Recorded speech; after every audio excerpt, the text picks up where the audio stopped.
നമസ്കാരം. നിത്യജ്യോതിഷത്തിലേക്ക് എല്ലാ മാന്യ പ്രേക്ഷകർക്കും സ്വാഗതം. ഇന്ന് 2025 ഏപ്രിൽ മാസം 24-ാം തീയതി, 1200-ാം ആണ്ട് മേടമാസം 11-ാം തീയതി വ്യാഴാഴ്ച. ഇന്ന് ചതയം നക്ഷത്രമാണ്. വ്യാഴാഴ്ച ചതയ നക്ഷത്രം, ഉദയ നക്ഷത്രം ചതയ നക്ഷത്രമാണ്. അപ്പോൾ ചതയ നക്ഷത്രം പൊതുവേ ശുഭനക്ഷത്രങ്ങളിൽ പെടുന്നതാണ്. അപ്പോൾ ചതയ നക്ഷത്രം ശുഭനക്ഷത്രമാണ്. ഇന്ന് വ്യാഴാഴ്ച, ആഴ്ച നല്ല ആഴ്ചയാണ് കിട്ടിയിരിക്കുന്നത്, വ്യാഴാഴ്ച. അപ്പോൾ ഇന്ന് എന്തുകൊണ്ടും നിങ്ങൾക്ക് ഐശ്വര്യപ്രദമായ ഒരു ദിവസം തന്നെയാണ്. ആഴ്ച കൊള്ളാം, നക്ഷത്രം കൊള്ളാം. അപ്പോൾ എന്ത് കാര്യത്തിനും ഇന്ന് ഇറങ്ങാം. രാവിലെ എണീറ്റ് നല്ല ഉന്മേഷത്തോടു കൂടി ഗുരുവിനെ പ്രാർത്ഥിച്ചുകൊണ്ട് ഓരോ കാര്യങ്ങൾക്ക് വേണ്ടി ഇറങ്ങുക. ഗുരുപ്രസാദം ഉണ്ടാവും, ഗുരുകൃപയുണ്ടാവും, ഗുരുത്വം ഉണ്ടാവും. അപ്പോൾ നമുക്ക് വിജയം ഉണ്ടാവും. അതുകൊണ്ട് ഓരോ കാര്യത്തിനും ഇന്ന് ഇറങ്ങിക്കൊള്ളുക. അതുപോലെ ഇന്ന് ബർത്ത്ഡേ വന്നിട്ടുള്ള ചതയ നക്ഷത്രം, മേടമാസത്തിലെ ചതയ നക്ഷത്രം ബർത്ത്ഡേ ആയിട്ട് വന്നിട്ടുള്ളവർക്ക് ഒരു വർഷത്തെ ഫലത്തെയാണ് ചിന്തിക്കേണ്ടത്.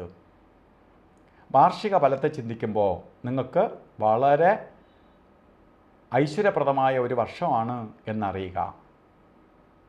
സാമ്പത്തിക നേട്ടത്തിൻ്റെ ഒരു വർഷമാണ്, ഐശ്വര്യപ്രദമായ അവസ്ഥകളുടെ ഒരു വർഷമാണ്. അതുകൊണ്ട് നമുക്ക് വളരെ പുരോഗതിയെ കൊടുക്കുന്ന ഒരു വർഷമാണ്.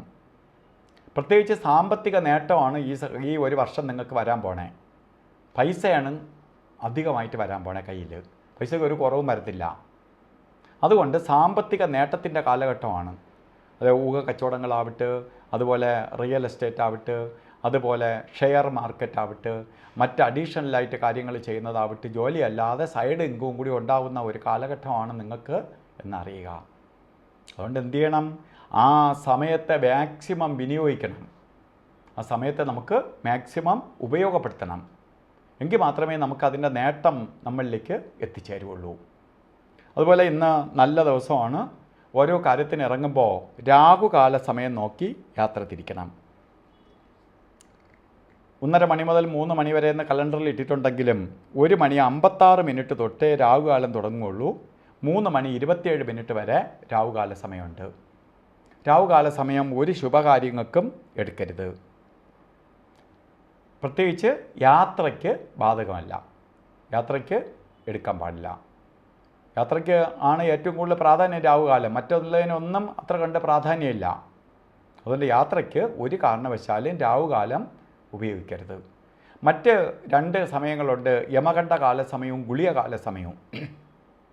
ഇതാണ് ഒരു കാര്യത്തിന് എടുക്കാൻ പാടില്ലാത്ത സമയം. ഗുളികൻ്റെ സമയം വരുന്നത് 9:18 തൊട്ട് 10:50 വരെയും, യമകണ്ഠ കാല സമയം വരുന്നത് 6:13 തൊട്ട് 7:48 വരെയും. സമയം ഒരു ശുഭകാര്യങ്ങൾക്കും എടുക്കരുത്. അതുപോലെ ഇന്നും നമുക്ക് നല്ല ദിവസമാണ്. മറ്റ് മുഹൂർത്തങ്ങളൊക്കെ ഉള്ള ദിവസമാണെങ്കിൽ പോലും അഭിജിത്ത് മുഹൂർത്തമുണ്ട്. അഭിജിത്ത് മുഹൂർത്തം പറഞ്ഞത് 11:59 തൊട്ട് 12:47 വരെ അഭിജിത്ത് മുഹൂർത്തത്തിൻ്റെ സമയമാണ്. ഈ സമയം നമുക്ക് എന്ത് ശുഭകാര്യത്തിനും എടുക്കാം. അതുപോലെ ഇന്ന് നമുക്ക് ഓരോ കാര്യത്തിന് ഇറങ്ങുമ്പോഴും വീട്ടിൽ നിൽക്കുമ്പോഴും ഒക്കെ വസ്ത്രധാരണത്തിന് പ്രാധാന്യം കൊടുക്കണം. മഞ്ഞ കളറോ മഞ്ഞ മിക്സായിട്ടുള്ളതോ ആയിട്ടുള്ള വസ്ത്രധാരണത്തിൽ മഞ്ഞയുടെ അംശം വച്ച് വസ്ത്രം ധരിക്കുന്നത് നമ്മളിലേക്ക് പോസിറ്റീവ് എനർജി ആഗിരണം ചെയ്യാൻ സഹായിക്കും.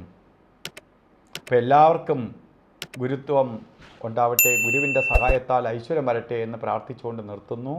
നന്ദി, നമസ്കാരം.